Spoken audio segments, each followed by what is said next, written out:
Welcome, everyone. It is a great moment for you to grab a glass of water, go to the bathroom, get some stretches in, and get ready to have your brains blown with some amazing content today. Really excited about this one. So we will get started promptly at 3 p.m. Eastern, and we are recording today's session, and we'll be able to share the recording with you.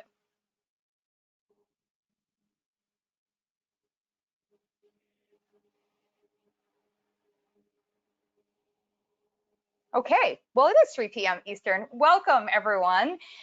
We are so excited to have you all here today. My name is Ashley Koff. I'm a registered dietitian, and I am thrilled to be hosting this panel or panel discussion. This discussion with two of my absolute favorite experts on the topic of virility, fertility, and the vital role of detoxification. I want to take a moment to thank Brassica Protection Products for hosting this. If you have attended any of our previous sessions, you can probably attest to, I hope you can attest to, just the caliber of content, and we're so grateful that they bring experts to be able to have conversations that really help us both learn perhaps new ways of thinking about or new information, but also the application of that information if we are a practitioner, as well as the application in whatever your role is. So if you are someone who is looking at ingredients for product development, or if you're an individual who's wondering about, how does the body work, and a scientist who's wanting to explore more of the roles of detoxification. So today, as I mentioned, we are going to dive into virility, fertility, and the vital role of detoxification with Ayla Barmer, registered dietitian, and Dr. Miles Spar. And I have the privilege of working with both of them in many capacities. As a dietitian, I've known Dr. Spar for probably, like, at this point, definitely over 10 years. I think we're closing in on more like 15 years. And most recently, we have collaborated on our Better Men's Health program, which is available to be able to bring what men are really needing, which is a different way of looking at, and a male-specific way of looking at, personalized nutrition and health. And likewise, I have been able to collaborate with Ayla on exploring fertility, both male and female fertility, and really looking at that, as you'll hear from her today, as not just specific to the time period of pregnancy, but also really thinking about, as a woman or as a man, how do I evaluate my health through the lens of fertility? So as I said, I am absolutely thrilled to be hosting this conversation. Just a couple of housekeeping things. If you have any questions, we have set aside some time for questions at the end, so please go ahead and put those into the questions section. And additionally, if you have anything that comes up and you are unable to continue watching the session, as I mentioned at the start, we will be recording this, and you'll be able to have access to this, as well as all of our different sessions are made available on the website, and we'll be sending that to you as well. So, my interest in all of this is, how do we help people get and stay healthy? And when it comes to that conversation, these two have really been looking at the woman and the man, and how really helping to explore how nutrition and lifestyle come together to be able to do that. And Dr. Spar plays in so many different spaces, from, really from a public health side, as well as working with individuals, high performance individuals, NBA players, celebrities, etc. But also at the community level, and working with helping to educate his fellow practitioners. So just an incredible resource that we have with us today.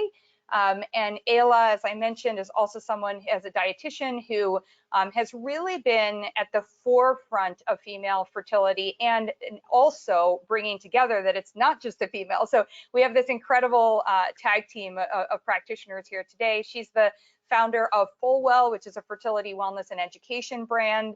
And she does opportunities like today and many others where she's educating practitioners, and she is also a practitioner herself on that front as well. So let me just get us started. I'm going to actually say goodbye to myself and bring Dr. Spar up onto the camera. Dr. Spar, I wanted to kick off the conversation with you. To me, it's really intriguing when we think about the word virility. It has like a lot of power to it. And said differently, when we talk about fertility, and I was just saying you know, as Ayla will share with us later, that fertility is not just about a woman, but you look at it through this lens of virility. So I'd love for you to actually start us out with, like, how do you define that? You know, what does that actually mean to you from a lexicon standpoint? And then take us into, you know, how does it have such a vital role in detoxification? Absolutely. Thank you. It's so great to be here. Thank you for that introduction, Ashley. So virility, it comes from the Latin word, like it says here on the slide, meaning manliness, basically, and it certainly connotes these ideas of strength and energy and sex drive.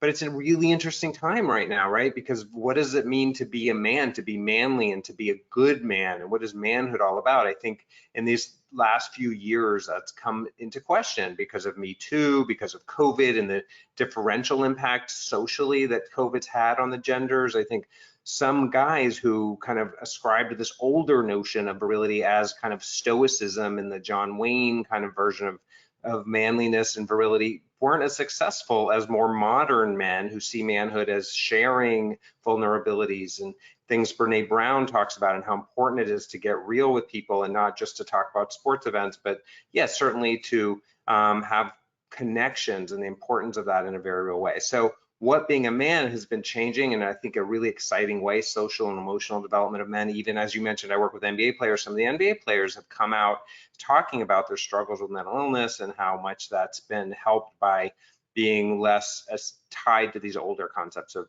what we'd call virility.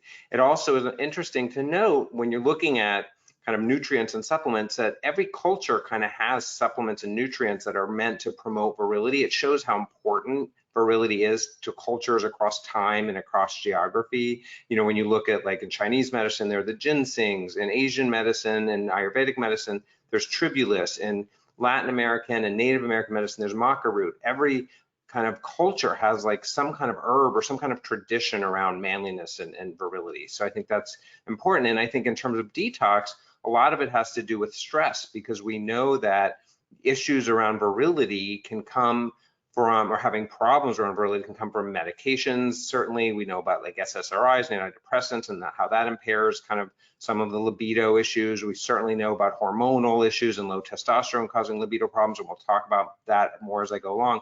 But psychological stress is a big killer of feeling good about one's manliness and having that libido and that energy. And we know that stress is toxic.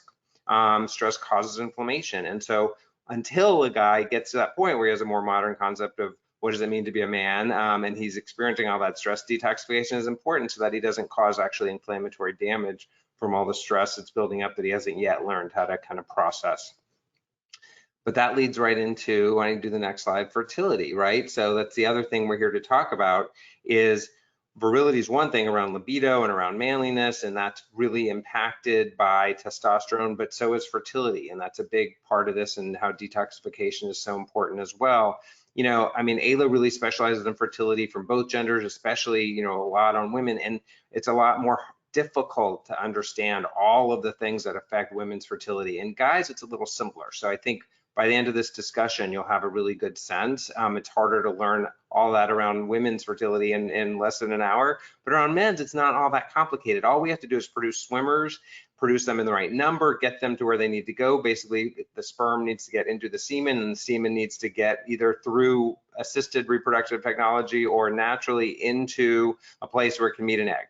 And then the kind of job is done in terms of male fertility. Those sperm need to actually be in plentiful amount and be the right shape and the right motility and right morphology and all that.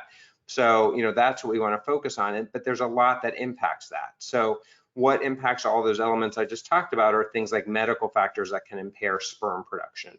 You can have mechanical things like varicocele. You can have infections. We've heard of post-mumps problems, which is rare these days, thankfully, because of vaccines. There are issues with ejaculation. So even if sperm is made, if it's not ejaculating correctly and not doing what's called retrograde ejaculation, it's not going to get to where it needs to go. Some guys can have sperm antibodies, and that can relate to detoxification issues for sure. Obviously, tumors, undescended testicles, things like that. Certain medications can impair fertility.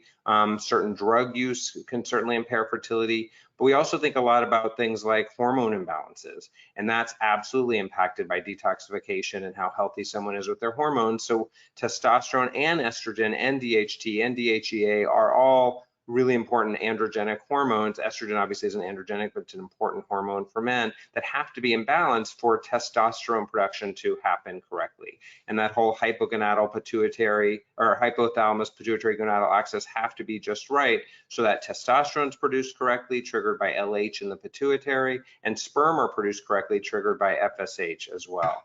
And then there are environmental causes, which is a huge place where toxins really come in, because as I'll show you, there's been a real decline in testosterone and in sperm, and I'll show you some science that's shown that. A lot of the reason we think has to do with environmental exposures to toxins and chemicals that aren't getting detoxified sufficiently, especially in the amounts that we're getting exposed. Industrial chemicals, heavy metals in water and in our soil that then leaches into our fruits and vegetables. Certainly pesticides, all these environmental causes can really do a number on our fertility and our testosterone, affecting both virility or libido, as well as the health of those sperm and certainly the number of sperm.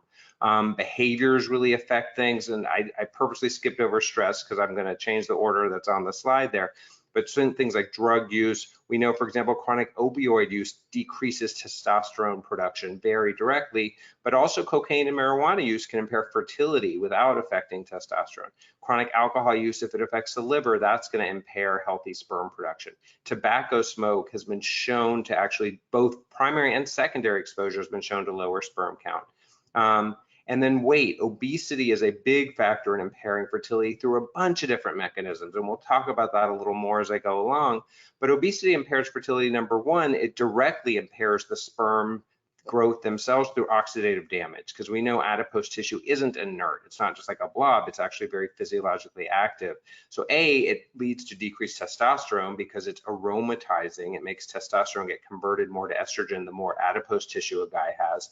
B, that adipose tissue is inflammatory and actually increases oxidative damage that damages sperm production. It causes superoxide generation. All of that are things that can be ameliorated to some extent while you're working on the weight loss by things like detoxification help and helping with phase 1 and phase 2. And I'll show you some studies that really show full-on support directly of the impact of supporting detoxification, including through things like sulforaphane that's in broccoli sprouts that help with sperm production, but also stress. Stress is a big one. I mean, I tell guys all the time how stress, or cortisol specifically, is like anti-T, and that the more stressed they are, that actually impairs that whole axis I just talked about, the health of the hypothalamic pituitary gonadal axis. It decreases production of LH, which then decreases stimulation of intratesticular production of testosterone. And interestingly enough, when testosterone goes down as a result of that stress, not only do you have less sperm produced, the sperm that is produced isn't as healthy, because the concentration of testosterone in the actual testicle is very important in healthy maturation of sperm. So you get a double whammy when testosterone is low. You get less sperm being produced, partly because the pituitary in general is stimulating less, and then you get less healthy sperm out of the ones that are produced because of that intratesticular concentration of testosterone being low. So going to the next slide, if you don't mind, Ashley. I mentioned for a minute these declining counts, and this is really alarming, and it's really proof of what I was just saying about all of the various things that impact healthy sperm and healthy testosterone levels. And I just explained how intimate that interaction is between the two, but it's very real. Multiple studies have come out showing this. You see one there, but it started even back in the 90s with studies showing like a 50% decline in sperm counts in men over the prior 50 or 60 years. And then this study mentioned here from 2017 also showing that there was a 50 to 60% decline in sperm concentrations between 1973 and 2011 all over the world, not just in the US. In 2019, they showed a big decline in motility. So even though this study is looking at sperm count, but there are other studies showing even of the lower number of sperm that were being produced in these men, there was even a decrease in the percentage of healthy sperm that were the right shape and were modal, were moving in the right direction. And then we've seen similarly in the study below that one on the slide, testosterone levels declining as well, dropping around 20% over the last 20 years. The thinking is it has to do with environmental toxins. I'll touch on that in a minute. It has to do with stress and the increasing amount of stress we feel and the decreased really effectiveness that many of us are dealing with stress and managing that. And so that's why there's a big drive to work on that. Perhaps other diseases and things. We don't know all of the causes of this. But next slide, pertinent to this talk are these environmental chemicals, and I know a lot of you know this, if you're in this audience, you know this, but a lot of these environmental chemicals are actually xenoestrogens. We know phthalates and parabens, for example, are hormonally active, and they very seriously impact the health of sperm production as well as testosterone. Multiple animal and human studies have shown that these environmental toxins listed here impact semen quality, impact semen count, impact the morphology, like I talked about, exert anti-testosterone and pro-estrogenic effects, and really disrupt that whole axis I keep talking about.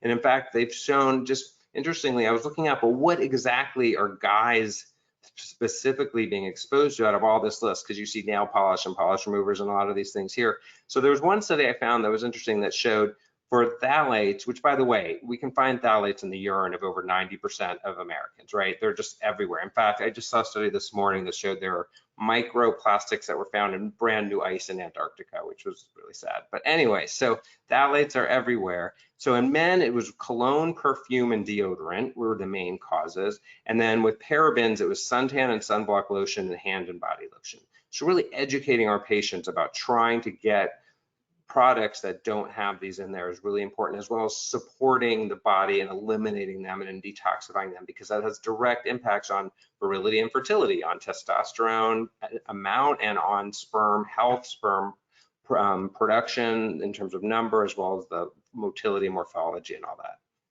So how does that work? Let's look at the next slide and see how do we support that. So Ayla and I fought over the slide. We both liked this slide, but I got to use it first. I think she has another version of this, but it's because it really shows, and I know, again, a lot of you know this, but it shows how elegant our body is in helping get rid of this stuff. Now, it wasn't ever built to get rid of the amount of onslaught that we have caused, so we need to speed that up. But you look at phase 1, which is, remember, making everything that's lipophilic, hydrophilic, so it can get out of the system, usually through the cytochrome P450 enzymes, and then going on to phase 2, where we're conjugating things and sulfating things and helping attach molecules so that those then hydrophilic molecules can get out of our system, either in our stool or our urine or our sweat.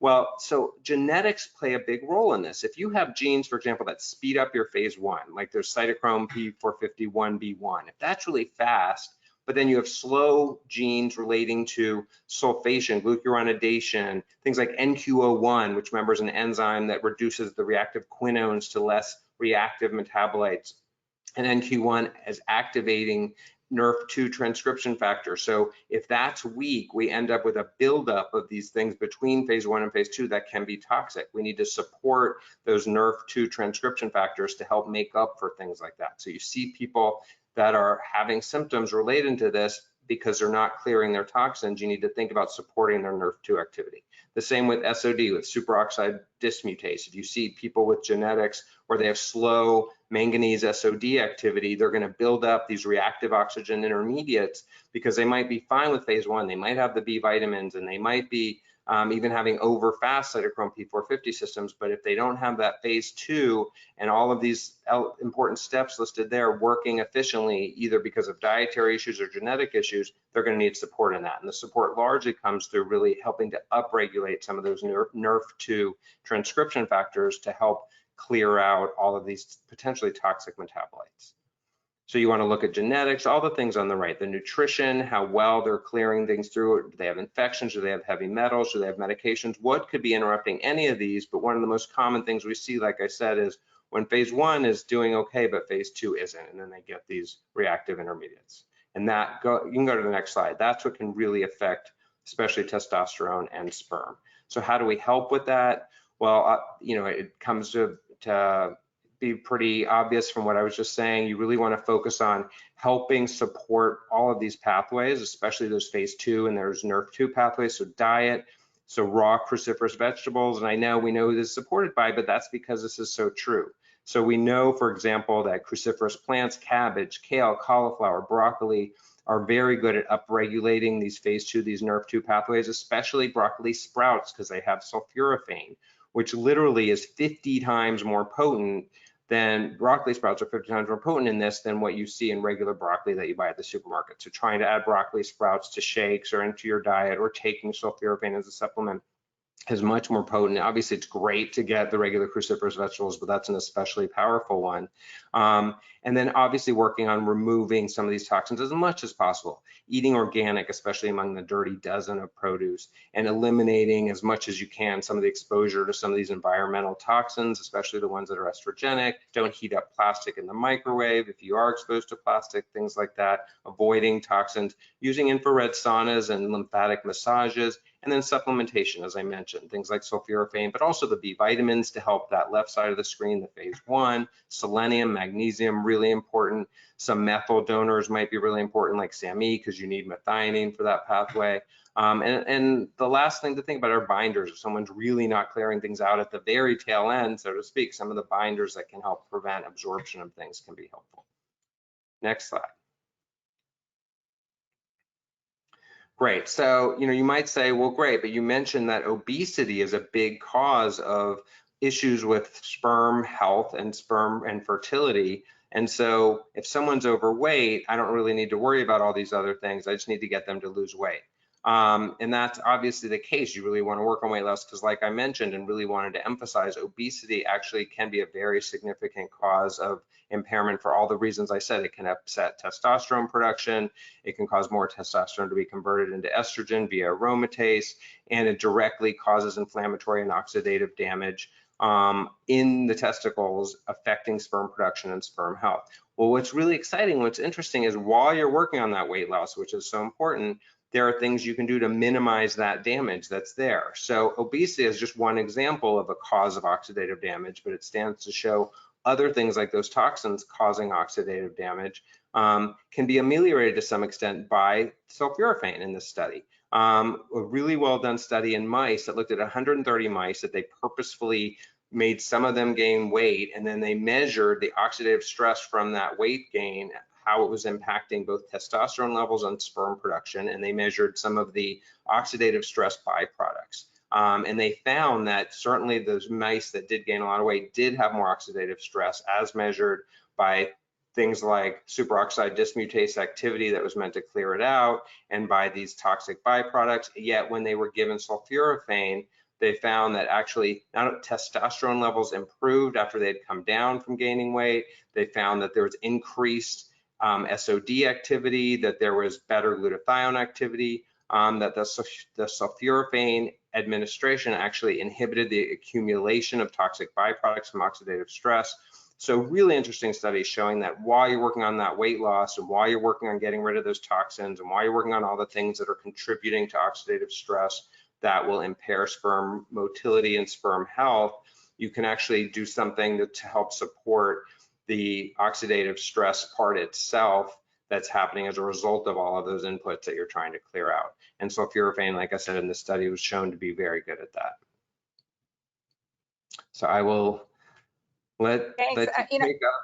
Yeah, I was going to make a comment just because I've had the benefit of being able to hear from you frequently, and especially when working with practitioners to help them on this part. And one of the things that has always struck me that you've talked about with a man is just how important it is to also not give them the kitchen sink of things to do, but that really going in and being able to focus on one intervention where they can really see the success on that part.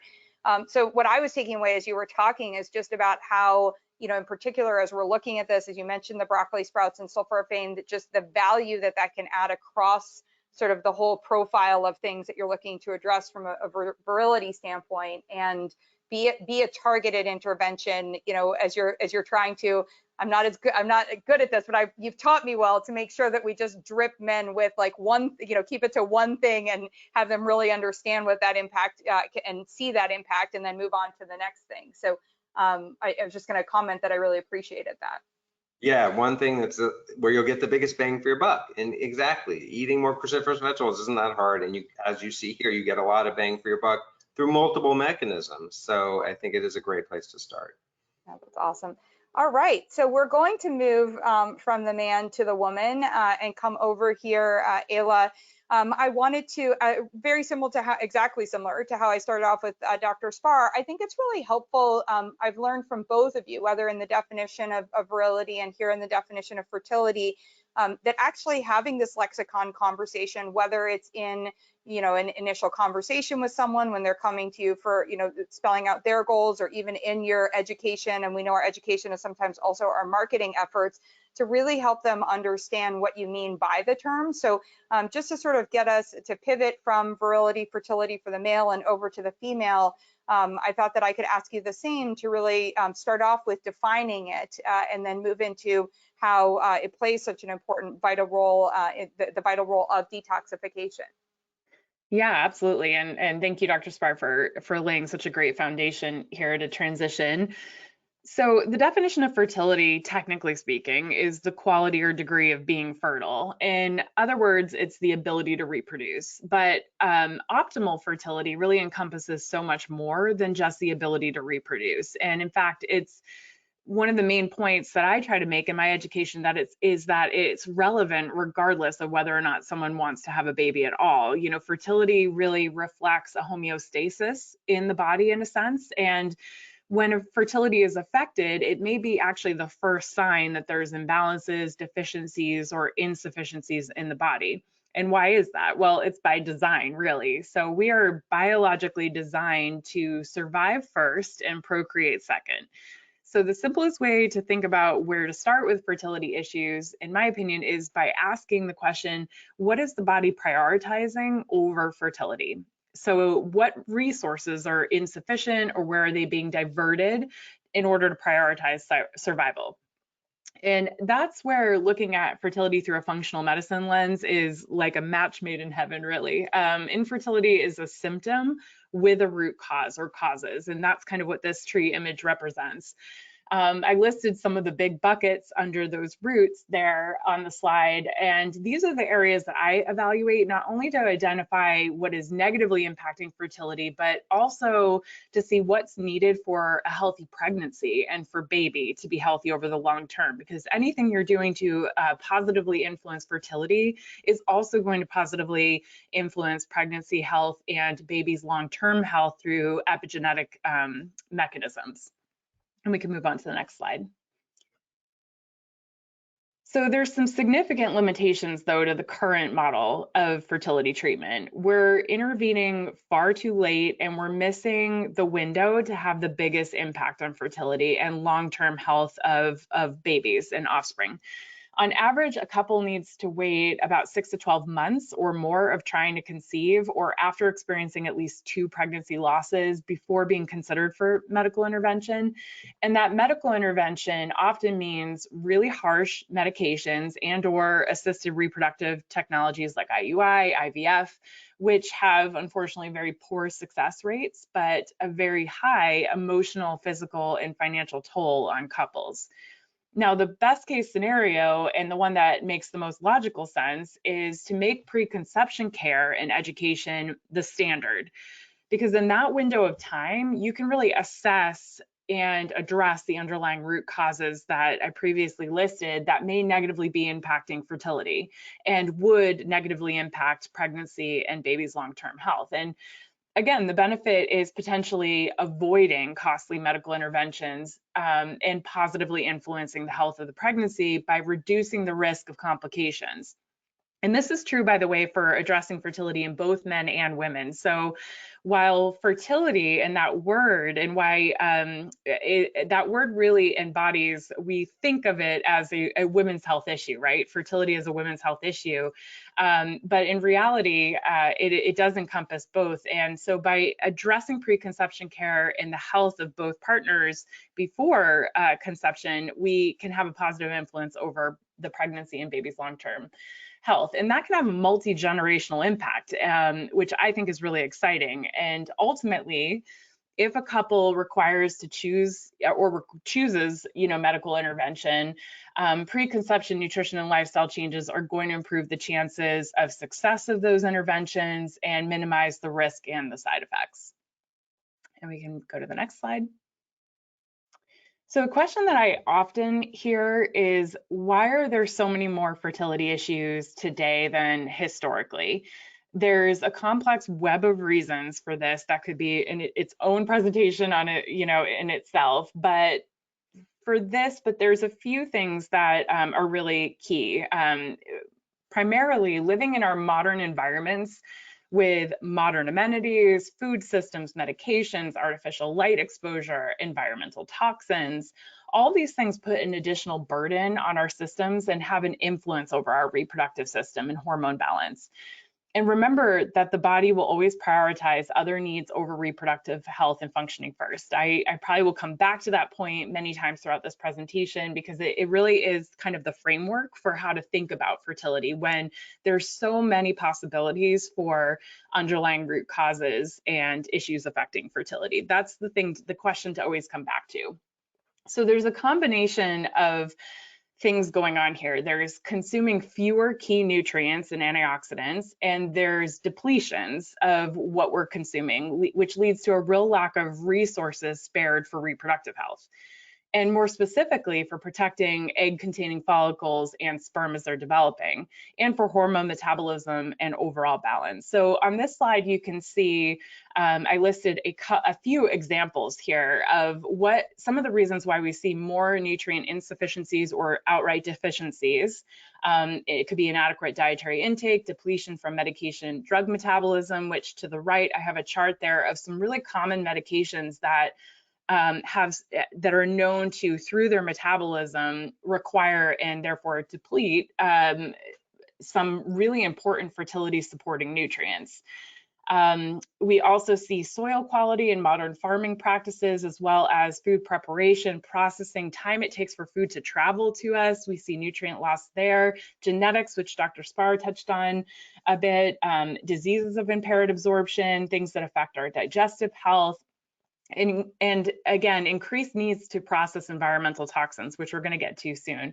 Then we've got endocrine disrupting chemicals, which create increased needs for nutrients through our detoxification system. Chronic stress. I always like to talk about chronic stress as being very nutrient intensive. So that's stress in and of itself requires nutrients, and circadian rhythm, which we'll get to a little in a few slides.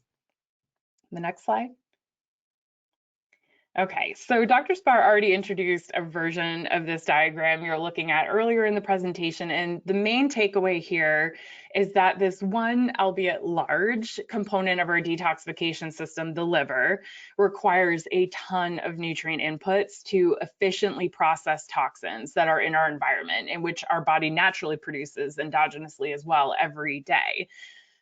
So, it's not hard to imagine that given the additional burdens we face in our modern environments, that the liver may need even more nutrients and more antioxidants to do its job efficiently. And this is really so incredibly important with regards to fertility, because first, if the body is operating with nutrient deficiencies, inflammation, toxic burden, immune dysfunction, etc., it's going to prioritize funneling resources to those needs over reproductive health, as I've mentioned several times already. Both egg and sperm are incredibly sensitive to oxidative stress. So antioxidants and other micronutrients really need to be in good supply and plentiful supply to protect the developing egg and sperm. Otherwise, they're compromised and you see things like DNA damage, and that can affect not only the ability for fertilization to occur, but also implantation, the right hormonal balance for embryo development, and really all aspects of a pregnancy if it does become viable. A lot of trace minerals and vitamins that you see here that are needed by the liver are also found in and needed in the cervical fluid and in semen, and they're used to generate tremendous amounts of energy that the mitochondria in egg and sperm need for fertilization and embryo development. Okay, next slide. So I talked a bit already, as did Dr. Spar, on the importance of antioxidants and infertility. And here's a couple that can be particularly beneficial in supplement form and why. So first, glucoraphanin. Now, Dr. Spar introduced sulforaphane and some of the research around that. And I just wanted to kind of point out that sulforaphane is derived from glucoraphanin, and glucoraphanin is really what we're finding in the brassica family of foods. It's often the more stable form, and I'm sure Ashley will speak to this as well, found in supplements, and it does require myrosinase, an enzyme that we do see in foods like mustard seed and mustard, and naturally in foods that contain glucoraphanin, as well as being produced by our gut bacteria. So to some extent, though I don't think we fully know at this point, it is dependent, partially at least, on good gut bacterial balance. So glucoraphanin oftentimes can be paired in supplement form with myrosinase, which can help with the bioavailability of that sulforaphane. So I just wanted to kind of point that out, that we're actually talking about essentially the same thing, glucoraphanin, sulforaphane. So glucoraphanin is a compound naturally found, as I mentioned, in the brassica plant family. It's been described as essentially turning on a fire hose of antioxidants via a few different pathways or mechanisms that, again, Dr. Spar talked about, largely the NRF2 pathway. And it does also help in cases of excess estrogen, which are exceptionally common, albeit from, whether it's from, xenoestrogens, it's from excess body fat, body composition, it's from overproduction, or from genetics and ultimately detoxification issues. So estrogen metabolism is also a subject that's incredibly fascinating and very nutrient intensive. And glucoraphanin has a unique ability to really help shuttle estrogen down the more protective metabolic pathway in the liver. And I just think that's so important, not only for fertility, but I really prioritize it in my practice for clients, patients who are undergoing assisted reproductive technology in particular, because there really is concerns with estrogen metabolism, especially the supplemental kind of estrogen that is provided during that process, and in long-term health. So I think, the role it plays in estrogen metabolism goes far beyond fertility and can be really supportive, especially for women throughout perimenopause, menopause, and beyond. So one of the reasons why I suggest consider supplementing with glucoraphanin rather than focusing solely on dietary intake is that while we always want food first, I'll be the first to say that in just about every situation as a dietitian, it's really difficult to consistently get a therapeutic intake of this compound. So for example, I did the calculations, and it requires 3 full cups of broccoli every day consistently to get the amounts of glucoraphanin shown in the literature to positively influence estrogen metabolism. So it's a really powerful antioxidant, but it needs to be in therapeutic amounts. So that's where the real value is. So I always, I think there's a really strategic combination of including dietary sources and supplementation for the best effect. Now, coenzyme Q10 or CoQ10 has a ton of research behind it to support showing that it positively supports virility parameters in a number of ways, particularly egg quality. And the mechanism of action is primarily by protecting and boosting mitochondrial function. Better mitochondrial function helps eggs produce more energy, and that helps lead to better egg and embryo development. I like to think of, and I'm not the first to coin this, mitochondria have been described this way for a long time, as the batteries, of cells. And we want those batteries to be working efficiently, well, fully charged, right, for good, healthy cellular activity. And one thing that's really fascinating is that eggs have over 15,000 mitochondria, which is 10 times more than any other cell in the body. So it's why coenzyme Q10 can be particularly helpful for egg quality, and why antioxidants as a whole is so important, because it is protective for mitochondrial health. And that doesn't actually count, that amount doesn't actually count the follicle surrounding the egg, which also has mitochondria to feed energy into the egg. It's really, really fascinating to get into. So the health of the mitochondria is critical. because eggs need a lot of energy in their development and function to stay healthy. And so on the next slide, sorry. So here, I just want to kind of cover some top nutrition and lifestyle recommendations. And in general, I like to take a really additive approach versus restrictive approach. And the other nice thing about what you're seeing here on the slide and what we'll talk about is that most of the strategies that will help positively influence female fertility, I think Dr. Spar would agree that they also help positively influence male fertility. And so the nice thing about that is this is something that couples can do together. And so we're not talking separate meal plans, separate protocols, you know, to a large extent, they're very similar. There's a lot of overlap, which makes a lot of intuitive sense as well. So optimal fertility is really about abundance and flooding the body with nourishment, compensating for some of the nutrient depletion that we see and additional nutrient requirements that are needed that we've previously covered. And we really want to focus on, to that end, infusing nutrient density with an emphasis on antioxidant-rich foods that are well balanced at meals and snacks to promote blood sugar balance, which is actually really key for a number of reasons for reproductive health. From a lifestyle perspective, it's so important to identify and remove or replace top toxin sources. I often look at the things that are the biggest part of a person's environment or personal care routines as a place to start versus doing the very overwhelming and expensive sweep of everything. Movement, we want fresh, nutrient-rich, oxygenated blood to be pumped throughout the body from the brain to our reproductive organs and everything in between. Circulation and chemical messaging between the brain and the reproductive organs is really critical for the hormone cascade that really is involved for women in particular in ovulation. That piece is really important. So sleep quality, circadian rhythm, that's the next big lifestyle area to really focus on to have a positive influence on fertility. Our bodies are still quite archaic in a sense. Our hormones are very much connected to the cycles of the day and the seasons. I mean, women's cycles can be very connected to the lunar cycle naturally, and that includes being a connection point to both cortisol, a stress hormone, and melatonin, what we think of as a sleep hormone. Melatonin, interestingly, has been shown in the research to have an extremely protective effect on egg-containing follicles as they're developing. It's a hormone, but it actually has an antioxidant-like effect.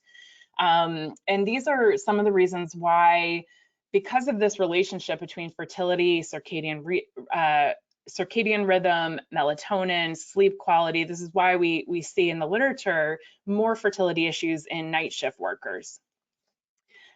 Supplements, last but not least, help fill the gap, you know, that modern diet and lifestyles create. The reality is that we really cannot control everything in our environment.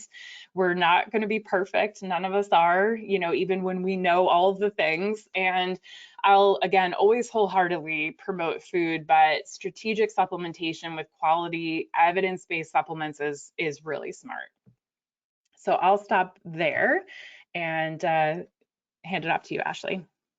Thank you so much. And the questions are rolling in, so I am going to, or they're funneling in. I'm going to just wrap us up here and then move over to the question and answer. So if anything that any of us have said or sparking a question, now is a great time to drop that into the question box so I can make sure to respond to you. You also alternatively can email or respond to wherever you got whatever communications you got about the webinar if any questions come up afterwards, or if there is a request for any of the research that has been shared today. But Ayla, I just wanted to piggyback on what you and Dr. Spar had talked about because we are really trying to help people be as efficient and effective with their nutrition choices. And by the way, I should also add in there what's delicious, what's doable, and something that I think is super, super important to be on all of our radars today is also what's efficient from a cost perspective or from a budget standpoint. And that is something that we're having to add, you know, in a lot of places. And it's a place for me where with my patients, I'm really evaluating supplementation and really looking for those areas where it's going to be strategically advantageous. And I would say this is one of those spaces for several of the reasons, Dr. Spar talked about the potency differentiation and say broccoli sprouts versus the floret, but we also have to think about that has a lot to do with the soil quality, that has to do with, how something is being grown. And also noting here just the limitations of shelf life and freshness in that part, the lack of standardization. So if it's something that we're trying to accomplish for therapeutic benefits, the inability, when we don't have a lack of standardization or great variability of the glucoraphanin amount, then how much sulforaphane the body is producing, we don't know. And so as a result, we aren't going to be able to, be as effectively measuring or just aware of, the impact. So there are a lot of advantages to a supplement that includes a standardized amount that is, in the case of the TrueBrock in particular, that one, because we can speak to that because we know that patented, that very specific amount is going to be available there, that we know that we can be getting in that daily dose that's supporting a NRF2 and detoxification, et cetera, as we were talking about. None of us want to throw out broccoli florets, broccoli sprouts, et cetera, on that part. But also I would note that a lot of times, I'm sure both you and Dr. Spar have experienced this. I also have challenges with my patients with digestive issues or with taste, and certainly with availability. But if we're going into summer, if you're intrigued to grow something, I think just actually growing something and interacting with the soil is phenomenal. So I would say that the broccoli sprout advantage is to actually do that and have that experience. But it's less of for the therapeutic benefits as it is for being able to have something that you may enjoy, as part of your meals, et cetera. So let me move on from this, unless certainly any questions come up. And I'm going to start with the questions that there's sort of a twofer, if you will, that I want to ask you and Dr. Spar that has a bit to do with how you are, what recommendations you would make from a treatment standpoint or from an approach. And so before I go into that, so that you two don't have to do it, I just want to remind everybody that we're here for educational purposes, and so that what they are about to share is not a specific recommendation for any of you personally, but this would be how they would approach that. So the question that came up is with regard to if you were, and again I pose it to both of you, working with a male and female couple who have the advantage of being in a pregnancy planning mode. So they're going down that path. This could seem overwhelming, like a lot of information to actually, really be thinking about. And this is, we've been talking about detoxification today. There's so many aspects that both of you brought up. So question came up of where to start. And then the follow-up to that one, or that you may want to touch on as well, is for many individuals in that planning mode, they're actually planning for pregnancy later in life. So maybe in their sort of later in their fertility, on that part as an adult male or an adult female. And are there nutrition implications for those later in life that are, that would be more specific, or how would you adjust for that? So I think actually, Dr. Spar, I'm just going to start with you, and then I'll have Ayla share her comments. Sure. In terms of where to start, the first part of the question, I mean, most of these recommendations Ayla and I are making are general healthy recommendations for anybody regardless. I mean, it so happens that sperm and eggs require extra antioxidant support and extra care, but not different care than you need for your whole body for optimal health, right? So really, I would start with the basics and getting more fruits and vegetables in your diet to get more healthy antioxidants across the board and more polyphenols and healthy fats, all the things that the nutritionists and dietitians on this call are talking to patients about anyway. There's nothing necessarily different except for just being more careful and more conscious of what you're eating to get all those various nutritive supports and antioxidant supports in your diet, to analyze where you're not, to maybe need to supplement to minimize those toxins. I think that's probably, at least for guys, especially the biggest thing is to talk about, is look at, well, let's just start being a little more conscious of where you're exposing yourself to toxins. It could be from stress as a toxin. As Ayla mentioned, stress is really toxic and causes oxidative damage. Maybe you start there for overall health, but especially for fertility, and look at mindfulness or journaling or prayer or something that will help with managing stress.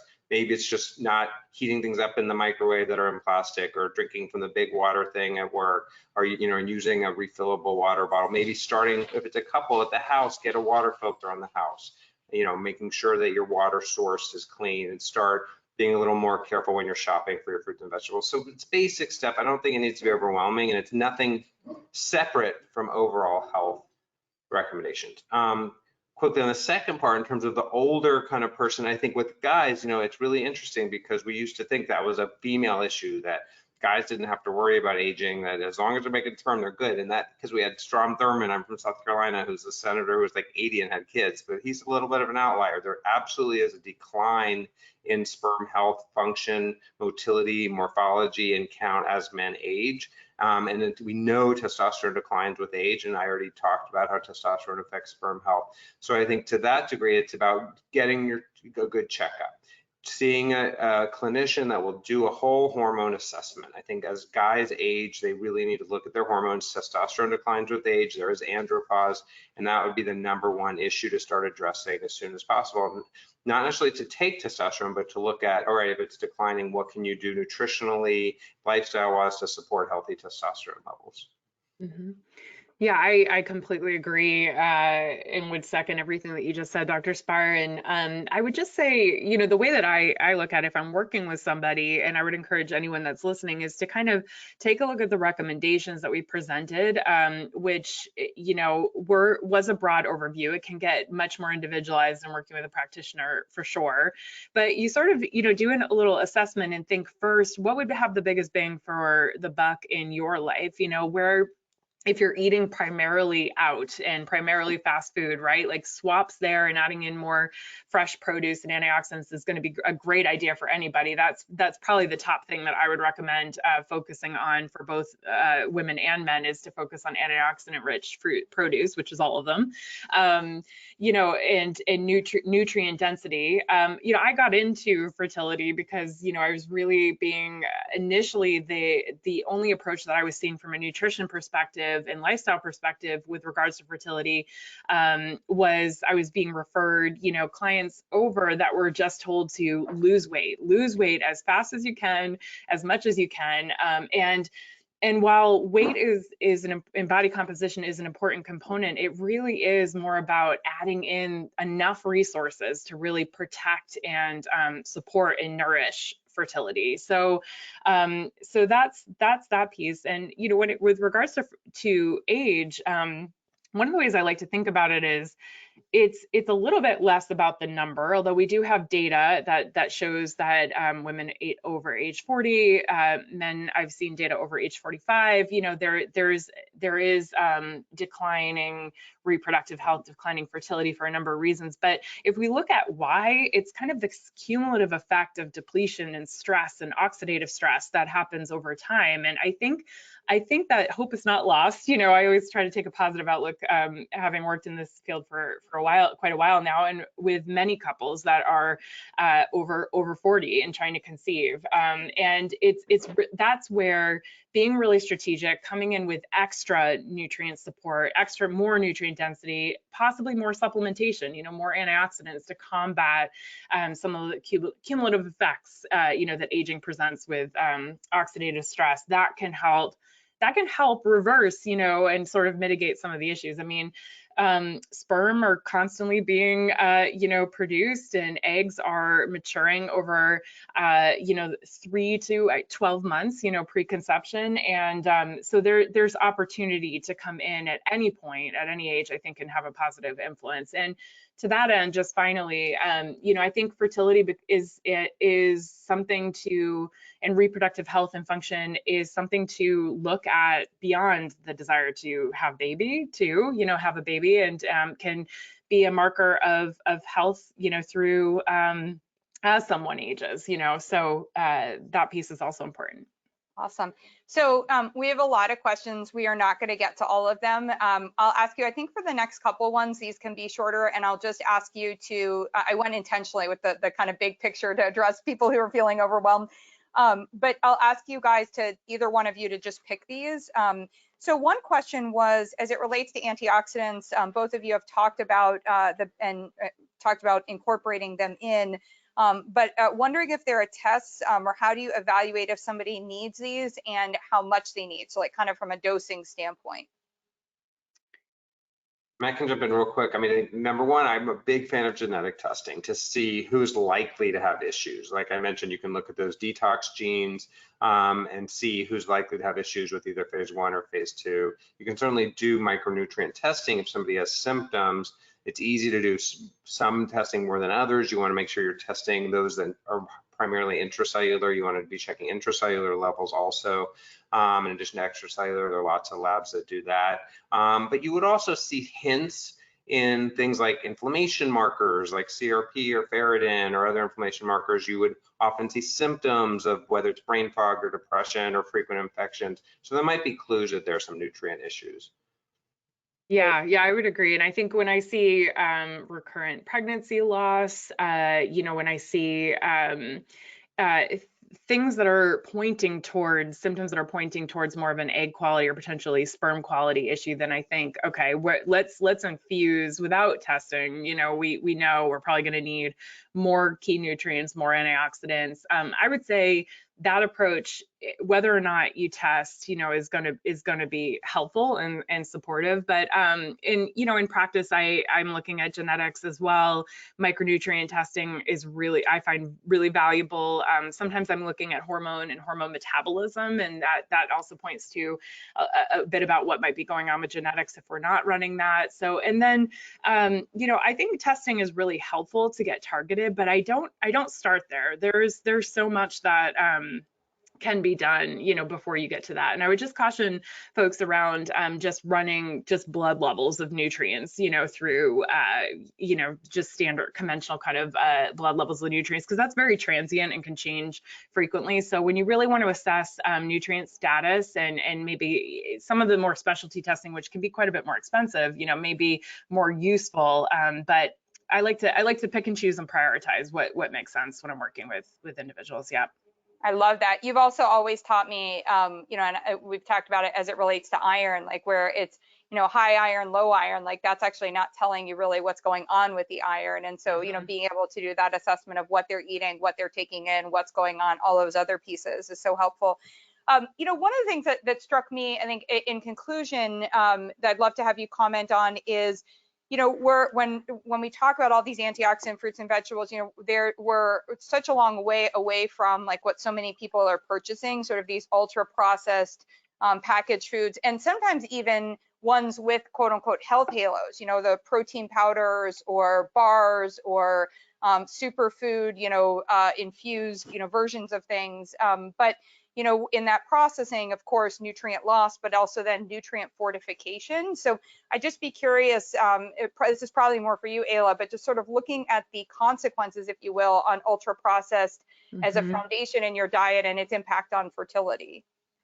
Yeah, that there's so many different angles to take with that. I mean, one that I would point out would be as you get into ultra processed foods and even things like the bars and the protein powders and things like that, you're more likely to see forms of nutrients re-added as they've been stripped out that are in forms that aren't as easy for our body to utilize.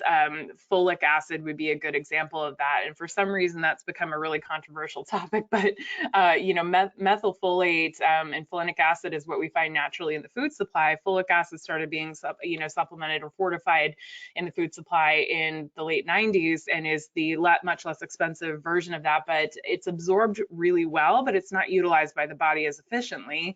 And that can be to varying degrees depending on how many other nutrients, what your other nutrient status looks like, because the metabolism does require other nutrients. What your genetics look like, and a number of other factors. So that's just one very specific example because folate has a role in both women and men's fertility. It's an important part of cervical fluid and semen.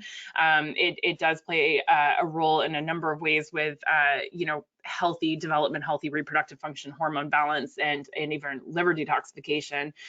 But really the risk there is where we see the more things are processed, the more things become depleted and maybe have to be added back in not an ideal way. Composition changes, oxidation changes. I mean, antioxidants can be quite sensitive, to air, to air and humidity and things like that. So another great example would be like the greens powders. I always I always kind of, those are things that I generally discourage. I think they lose, and there's not a lot of testing around what the ultimate, bioavailability and composition is when, as they're sitting on shelves, things like that. So, that's where I might recommend something like a nettle leaf infusion. I know, Ashley, I talk about that a lot. Things that are more whole foods based. So I think, yeah, those would be my concerns without being too long-winded. A couple of examples there. Thank you. And just And really quickly, two quick things. yeah, Forget superfoods, just eat all of these healthier foods a lot more. The one acai bowl isn't going to make up for missing all the other colors of fruits and vegetables that we've talked about. But more importantly, soy protein isolate is like my nemesis with men's health. It makes me crazy. It's processed soy, it's usually GMO soy, it's sprayed with stuff, it's additive. That's my number one enemy. Soy's great. Whole soy is great, but not processed soy protein isolate. It will mess up your fertility and your testosterone. Thank you. you got preach, and I love it because you guys hit on actually the two that I love to, instead of like, I hope I don't allow practitioners, but I certainly won't allow myself to say to someone, hey, eat less processed foods. That's such a meaningless term these days. And instead, I will direct them to go into their pantry and do an audit. And I actually tell them to look for those two things: look for folic acid and look for soy protein isolate. And if those are in things that you're eating on a regular basis, that's where we want to start with our upgrades and our intervention, and swaps, on that part. So that can be a really helpful way to give somebody, something proactive to do, and then be able to work on that upgrade. Okay, and I promised one last question. Somebody wanted to know about melatonin. How do you dose melatonin? So I don't know if anybody has a quick answer. Otherwise, we'll call it a wrap on that part. Yeah, well, first and foremost, you support the body's natural production of melatonin by trying to avoid blue light exposure at night. You're trying to work a little bit more with the natural rhythms of the day, and bright light exposure in the morning, winding down at night. A little more about towards how we're biologically designed. And supporting the body's own production. There's so many things that are coming in now in our modern environments that are really interrupting that. Now, in the research, they generally look at a dose of 3 milligrams if it's being used supplementally.